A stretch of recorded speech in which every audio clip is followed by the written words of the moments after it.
जयपुर जिले के चाकसू तहसील में स्थित रामपुरा नामक एक छोटे से गांव में एक दिल दहला देने वाली घटना घटी।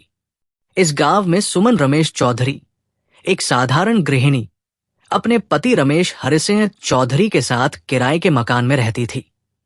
उनके परिवार में माही नाम की 7 महीने की प्यारी सी बेटी थी, जो उनके जीवन की खुशी थी। लेकिन एक रविवार 13 अप्रैल को दोपहर के समय जो हुआ, उसने इस मासूम बच्ची के जीवन में हमेशा के लिए अंधेरा फैला दिया। उस सुबह हमेशा की तरह सुमन रसोई में व्यस्त थी। तभी रमेश घर आया और सुमन के साथ झगड़ा करने लगा। दोनों के बीच विवाद बढ़ता गया और जल्द ही ये तीखी नोकझोंक में बदल गया।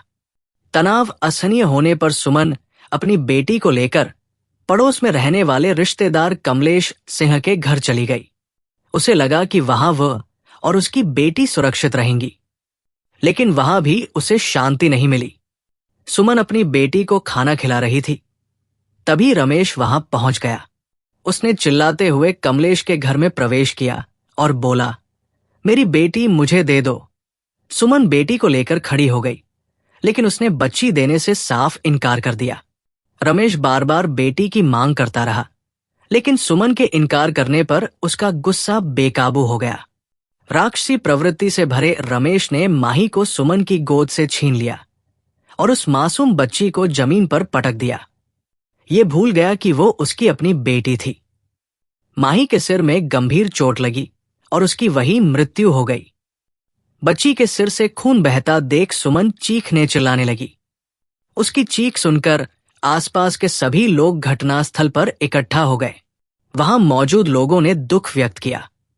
उनमें से एक ने तुरंत पुलिस को इस घटना की सूचना दी।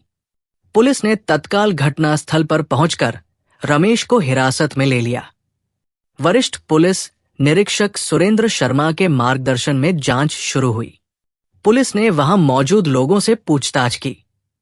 सुमन की आंखों से बहते आंसुओं में उसकी बेटी की मासूम आत्मा की पुकार महसूस हो रही थी।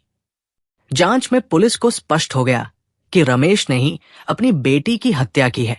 चाकसू पुलिस ने रमेश के खिलाफ मामला दर्ज कर नागरिकों को आश्वासन दिया कि उसे कड़ी सजा मिलेगी।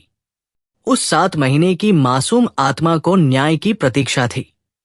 गांव के लोग इस राक्षसी कृत्य का बदला लेने की राह देख रहे थे। रमेश की क्रूरता ने गांव में डर का माहौल पैदा कर दिया था। जयपुर की इस सनसनीखेज घटना ने समाज को एक महत्वपूर्ण सबक सिखाया।